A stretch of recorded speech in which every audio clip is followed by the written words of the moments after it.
Hi friends, welcome to my YouTube channel Jakkula JV TV. నేను ఈ video చేస్తున్న ముఖ్య ఉద్దేశం రాజకీయ పార్టీలో ఉన్నటువంటి ముఖ్యులు ఇప్పుడున్నటువంటి ఎన్డీ కూటమి తీసుకుని వస్తున్న పథకాలు, వాటి వల్ల పార్టీకి ప్రభుత్వానికి మేలు జరుగుతుందా, ప్రజలకు మేలు జరుగుతుందా లేదన్న దాని గురించి నేను వివరణ ఇవ్వదలుచుకున్నాను. మీరు నా వీడియో చూసిన వారు ఎవరైనా సరే నేను పార్టీ వ్యతిరేకనని కానీ, లేకపోతే పార్టీ వ్యతిరేక కార్యకలాపాలు పాల్పడుతున్నానని కానీ, లేకపోతే పార్టీ మీద విమర్శలు చేస్తున్నారని కానీ అనుకున్నా సరే నాకు ఎటువంటి అభ్యంతరం లేదు. ఒక రాజకీయ పార్టీ అధికారంలో ఉన్నప్పుడు రాజకీయ పార్టీ మనుగడ కొనసాగాలన్నా, పార్టీ ప్రభుత్వం ఏర్పాటు చేసిన తర్వాత ప్రజలకు మంచి జరగాలన్నా సరే పార్టీ చేస్తున్నటువంటి, ప్రభుత్వం చేస్తున్నటువంటి పనుల్లో ప్లస్లు మైనస్లు తెలుసుకున్నప్పుడు మాత్రమే ఈ రోజున ప్రభుత్వాలు ప్రజలు మంచిగా నిలబడగలుగుతారు. గత వైసీపీ ప్రభుత్వం వారికి నచ్చిందే వారు చేసుకుంటూ వెళ్ళారు కాబట్టి ఈ రోజున 11 సీట్లకు పరిమితం అయింది. ఇప్పుడున్నటువంటి ఎన్డీఏ కూటమి కూడా అదే దిశగా ప్రయాణం చేస్తుందేమో అన్న అనుమానం నాకు కలుగుతుంది. నాయుడు గారి పరిపాలన గత అనుభవం చూసాము. ఇప్పుడు సరికొత్తగా మారి ఏదన్నా రాష్ట్రానికి ఉపయోగపడే విధంగా పరిపాలన సాగిస్తాడు అని భావిస్తే నిన్న పెట్టినటువంటి ఇంకుడు గుంతల ప్రోగ్రాం అనేది చాలా వరస్ట్ పథకం. అది దానిని మరలా తీసుకుని వచ్చేసి చంద్రబాబు నాయుడు గారు మారలేదు అనే ఒక సంకేతాన్ని ఈ రోజున బయటికి పంపిస్తున్నారు ప్రజల్లోకి అనేది వారు గుర్తించట్ల. దానివల్ల పార్టీకి నష్టం, పార్టీని నమ్ముకొని పనిచేసిన కార్యకర్తలకు నష్టం. ఈ రోజున గత 2014 నుంచి 19 వరకు జరిగినటువంటి పరిపాలనలో నీరు, చెట్టు, ఇంకుడు గుంతలు అనేది ఈ 2 చెక్ డాములు, వాగుల మీద కట్టినటువంటి చెక్ డాములు, ఇవి ప్రజాధనాన్ని దుర్వినియోగం చేస్తూ పార్టీకి ఎంత చెడ్డ పేరు తీసుకుని వచ్చాయో మీకు తెలిసే ఉండాలి. కానీ మరలా అదే పథకం, అదే తప్పిదం మరలా చేస్తున్నారు. ఇది మంచి పద్ధతి కాదు. దీని మీద పునరాలోచన చేయాల్సిన అవసరం, బాధ్యత ఈరోజు కూటమి సర్కారుకు ఉంది. ఇంకుడు గుంత వల్ల ఉపయోగం ఏంటి? ఇప్పటి వరకు మీరు మీ ప్రభుత్వ హయాంలో తీయించిన ఇంకుడు గుంతలు ఎన్ని ఈ రోజుకి సజీవంగా నిలిచాయి? ఆ ఇంకుడు గుంతల వల్ల భూమిలోకి ఎంత నీరు, భూగర్భ జలాల్లో భూమిలోకి ఇంకిపోయేలా చేసి భూగర్భ జల శాతాన్ని ఎంత మేర పెంచారు అంటే వీటి వల్ల కొన్ని వందల కోట్ల ప్రజాధనం దుర్వినియోగం అవ్వటమే కానీ, ఒక రూపాయి కానీ, ఒక నీటి బొట్టు కానీ భూమిలోకి ఇంకిపోయి భూగర్భ జలం పెరిగింది లేదు అనేది ఇది వాస్తవం. దీనిని ముఖ్యమంత్రి గారి దృష్టికి ఎందుకు స్థానిక శాసనసభ్యులు కావచ్చు, లేకపోతే పార్లమెంట్ సభ్యులు కావచ్చు, లేకపోతే పార్టీ కోసం పనిచేసిన వ్యక్తులు కావచ్చు, ఇది మన పార్టీకి చెడ్డ పేరు తీసుకుని వస్తుంది సార్, ఈ పథకాన్ని ఆపండి అని చెప్పే ధైర్యం చేయలేకపోతున్నారు అన్నది ఒకసారి ఆలోచన చేసుకోవాల్సిన అవసరం ఎంతైనా ఉంది.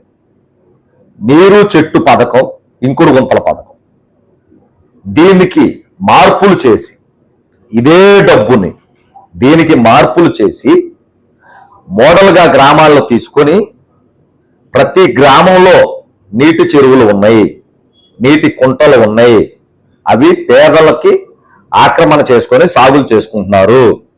దీనికి పెడుతున్న డబ్బుని ఎవరైతే ఆ భూములు ఆక్రమణ చేసుకుంటున్నారో వారికి ప్రభుత్వం తరఫున సహాయం అందించేసి ఆ చెరువుల్ని, కుంటల్ని గనక ప్రతి ఊరికి ఒకదాన్ని మీరు గనక తీసినా సరే సంవత్సరానికి ప్రతి గ్రామంలో ఒక చెరువుని మీరు మరలా ఈ నిధులు పెట్టే గనక పునర్జీవం పోసినట్లయితే చెరువులకి, వాటికి శాశ్వతంగా ప్రభుత్వం రక్షణ కల్పించే చట్టాన్ని తీసుకుని వచ్చినట్లయితే 5 సంవత్సరాల్లో మన రాష్ట్రం నీటితో కలకల్లాడుతుంది. చేయాల్సిన పని ఇది. కానీ మీరు చేస్తున్న పని అది. అక్కడ ఇక్కడ ప్రజాధనం ఒకే రకంగా ఖర్చు ఉంటుంది. కానీ ఇక్కడ ప్రజలకి, భూగర్భ జలానికి అన్నిటికీ ఉపయోగపడుద్ది. ప్రజలు, ప్రభుత్వం, పార్టీ, భూగర్భ జలం మొత్తం నాశనం అవుతాయి. మీరు తీసుకొని వస్తున్నటువంటి స్కీము వల్ల శాశ్వతమైనటువంటి లబ్ధి జరగాలి. అది ఈ రోజున మీరు తీసుకుని వస్తున్న ఇంకుడు గుంతలు కానీ, చెక్ డాముల వల్ల కానీ జరగటం లేదు. 2019లో మీ ఓటమికి ప్రధాన భూమిక పోషించినటువంటి స్కీమ్ ఏదైనా ఉందంటే అది ఇది.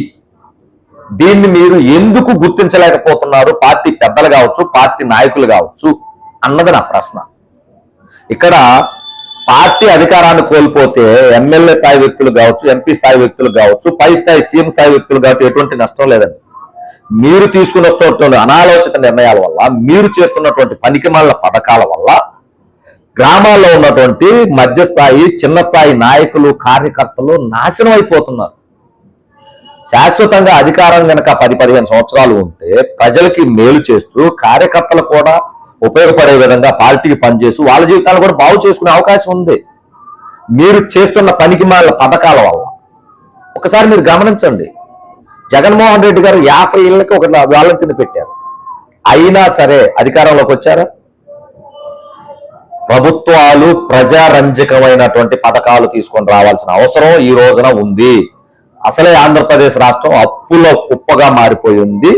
మీరు పెట్టే ప్రతి రూపాయి ప్రజలకి శాశ్వతమైనటువంటి లబ్ధి జరిగేలా పెట్టండి తప్పితే ఇలా దుర్వినియోగం చేసే విధమైనటువంటి స్కీములు పెడితే అధికారాన్ని కోల్పోయే ప్రమాదం ఉంటుంది. దాన్ని అందరూ మీ గురించి మాట్లాడటానికి లేకపోతే మీ లోపల ఎత్తి చూపే ధైర్యం చేయలేకపోవచ్చు. నేను చేస్తాను. ఎందుకంటే ఒక పార్టీ ఒక ప్రభుత్వం కలకాలం నిలబడాలంటే మీరు చేస్తున్న తప్పుల్ని ఏలెత్తి చూపే వ్యక్తులు ఉండాలి. ఆ తప్పుల్ని తెలుసుకొని మీరు సరిదిద్దుకొని పరిపాలన సాగించాలి. అది జరిగినప్పుడు మాత్రమే రాజకీయ పార్టీ కావచ్చు, ప్రభుత్వం కావచ్చు, ప్రజలకు మేలు చేయగలుగుతుంది. అలా కాకుండా మీరు ఏది చేసినా సరే రైట్ అని భజన కొట్టుకుంటూ వెళ్తే మీ పతనానికి నాంది చేసినట్టు అవుతుంది. అది మంచి పద్ధతి కాదు. మరొక్కసారి ఇంకుడు గుంతల విషయంలో ఎన్డీఏ కూటమి ప్రభుత్వం పునరాలోచన చేయాలని, ఇటువంటి చెత్త పథకాన్ని ఇంకుడు గుంతలు అనేటువంటి చెత్త పథకాన్ని తీసివేసి చెరువులకి పునర్జీవం పోసే విధమైనటువంటి స్కీమును తీసుకుని రావాలని చెప్పేసి నా వీడియో ముఖంగా తెలియజేసుకుంటూ, నా వీడియో చూస్తున్న ప్రతి ఒక్కరూ నన్ను ఏ విధంగా అనుకున్నా పర్లేదు, ఆంధ్రప్రదేశ్ రాష్ట్రం సుభిక్షంగా ఉండాలన్నా, మేము పనిచేసిన పార్టీ కలకాలం అధికారంలో ఉండాలన్నా సరే పార్టీలు చేస్తున్న తప్పులు ఏలెత్తి చూపిస్తాం. దానిని మీరు తీసుకుంటే ఇబ్బంది లేదు, తీసుకోకపోతే మేము చేయగలిగింది అయితే ఏం లేదని వీడియో ముఖంగా తెలియజేసుకుంటూ, ఆ వీడియో చూస్తున్న ప్రతి ఒక్కరూ ఈ వీడియో లోకేష్ గారి దగ్గరికి, పవన్ కళ్యాణ్ గారి దగ్గరికి, చంద్రబాబు నాయుడు దగ్గరికి వెళ్ళాలని, షేర్ చేయాలని చెప్పేసి కోరుకుంటూ జై జవాన్, జై కిసాన్, జై హింద్.